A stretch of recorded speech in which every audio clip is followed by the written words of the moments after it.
ഗസയിൽ രണ്ടാം ഘട്ട വെടിനിർത്തൽ യാഥാർത്ഥ്യമാക്കാൻ മധ്യസ്ഥ രാഷ്ട്രങ്ങളുമായി ചേർന്ന് പ്രവർത്തിച്ചു വരികയാണെന്ന് ഖത്തർ അറിയിച്ചു. റഫ അതിർത്തി തുറക്കണമെന്നും ഗസയിലേക്ക് പൂർണ്ണതോതിൽ മാനുഷിക സഹായം ലഭ്യമാക്കണമെന്നും ഖത്തർ ആവശ്യപ്പെട്ടു. ദോഹയിൽ നടത്തിയ വാർത്താ സമ്മേളനത്തിൽ വിദേശകാര്യ വക്താവ് മാജിദ് അൽ അൻസാരിയാണ് ഇക്കാര്യങ്ങൾ വിശദീകരിച്ചത്.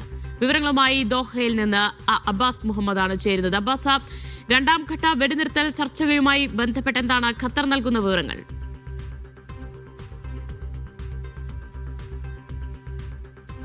ദിവ്യ, ദോഹയിൽ നടത്തിയ വാർത്താ സമ്മേളനത്തിൽ വിദേശകാര്യ വക്താവ് മാജിദ് അൽ അൻസാരി പറയുന്നത് പ്രകാരം രണ്ട് പ്രധാനപ്പെട്ട കാര്യങ്ങളാണ് ഖത്തർ ആവശ്യപ്പെട്ടിട്ടുള്ളത്. ഒന്ന് നേരത്തെ MCA സൂചിപ്പിച്ചതുപോലെ തന്നെ റഫ അതിർത്തി തുറക്കണമെന്നുള്ളതാണ്. മറ്റൊന്ന് അടുത്ത ഘട്ട വെടിനിർത്തൽ കരാറിനായുള്ള ശ്രമങ്ങൾ ഖത്തർ മധ്യസ്ഥ രാഷ്ട്രങ്ങളുമായി ചേർന്ന് നടത്തിക്കൊണ്ടിരിക്കുന്നു എന്നുള്ളതാണ്. നമുക്കറിയാവുന്നതുപോലെ തന്നെ ഈജിപ്തും US-ഉമാണ് ഈ ഗസയിലെ വിഷയത്തിൽ ഇസ്രായേലുമായി നടത്തിയ സംഭാഷണങ്ങളിലൊക്കെ മധ്യസ്ഥ രാഷ്ട്രങ്ങളായി ഇടപെട്ടത്. അതോടൊപ്പം തന്നെ ഖത്തറും. ഇങ്ങനെ ഖത്തർ, ഈജിപ്ത്, US രാഷ്ട്രങ്ങൾ ഇക്കാര്യത്തിൽ അടുത്ത ഘട്ട വെടിനിർത്തലുമായി ബന്ധപ്പെട്ട അഗ്രിമെൻറ്റുമായി ബന്ധപ്പെട്ട കാര്യങ്ങൾ അൺഒഫീഷ്യലി ചർച്ചകൾ ആരംഭിച്ചിരിക്കുന്നു എന്നാണ് മാജിദ് അൽ അൻസാരി ഇന്ന് വാർത്താ സമ്മേളനത്തിൽ അറിയിച്ചിട്ടുള്ളത്.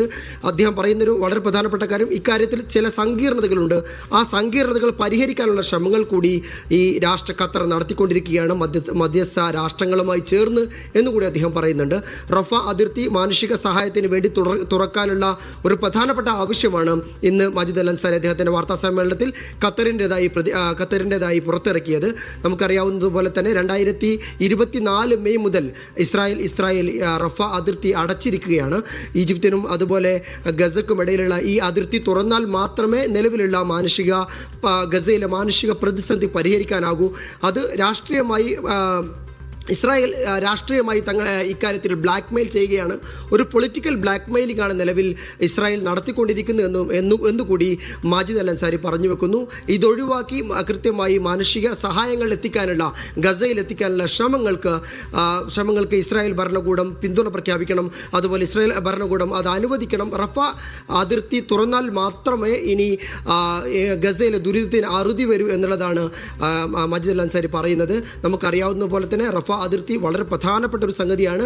കാരണം അത് മൂന്ന് കാര്യങ്ങൾ കൊണ്ടാണ് ഇത് പ്രസക്തമാകുന്നത്. ഒന്ന്, ഈ മാനുഷിക ഒരു ഇടനാഴി, ഹ്യൂമാനിറ്റേറിയൻ എയ്ഡ് കോറിഡോർ തുറക്കുക എന്നുള്ളത് പ്രധാനപ്പെട്ടതാണ്. ഈ റഫ അതിർത്തി തുറക്കുക എന്നുള്ളത്. അതുപോലെ തന്നെ അവിടേക്കുള്ള ഈ അന്താരാഷ്ട്ര സന്നദ്ധ സംഘടനകളുടെ, അതുപോലെ എയ്ഡ് വർക്കേഴ്സിൻ്റെ, ഡോക്ടർമാരടക്കമുള്ള ആളുകളുടെ സേവനം ലഭ്യമാക്കുന്നതിന് കൂടി ഈ അതിർത്തി തുറക്കേണ്ടത് അത്യാവശ്യമാണ്. എന്ന് മാത്രമല്ല, ഒക്ടോബർ 10 വന്ന ആദ്യത്തെ അഗ്രിമെൻറ്റിൽ ഈ അഗ്രിമെൻ്റ് പ്രകാരം റഫ അതിർത്തി തുറക്കുമെന്നായിരുന്നു പറഞ്ഞിരുന്നത്. എന്നാൽ ഇതുവരെ അത് പാലിക്കാൻ ഇസ്രായേൽ തയ്യാറായിട്ടില്ല.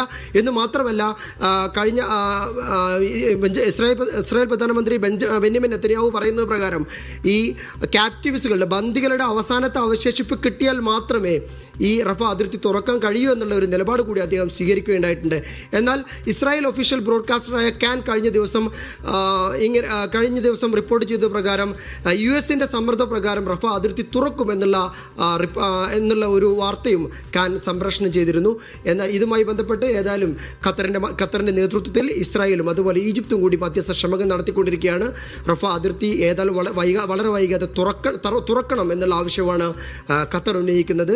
അതുമാത്രമല്ല, അടുത്ത ഘട്ട വെടിനിർത്തൽ കരാറിലേക്കുള്ള അതുമായി ബന്ധപ്പെട്ട അടുത്ത കാര്യങ്ങൾ കൂടി അൺഒഫീഷ്യലായിട്ട് അതിനുള്ള ചർച്ചകൾ കൂടി പുരോഗമിക്കുകയാണ്. ദിവ്യ, ഗസയിൽ മാനുഷിക സഹായം വളരെ വേഗത്തിൽ തന്നെ എത്തിക്കേണ്ടതുണ്ട്. അതിനായി റഫ അതിർത്തി ഉടൻ തുറന്നു നൽകണം എന്ന ആവശ്യം ശക്തമായി തന്നെ ഉന്നയിക്കുകയാണ്.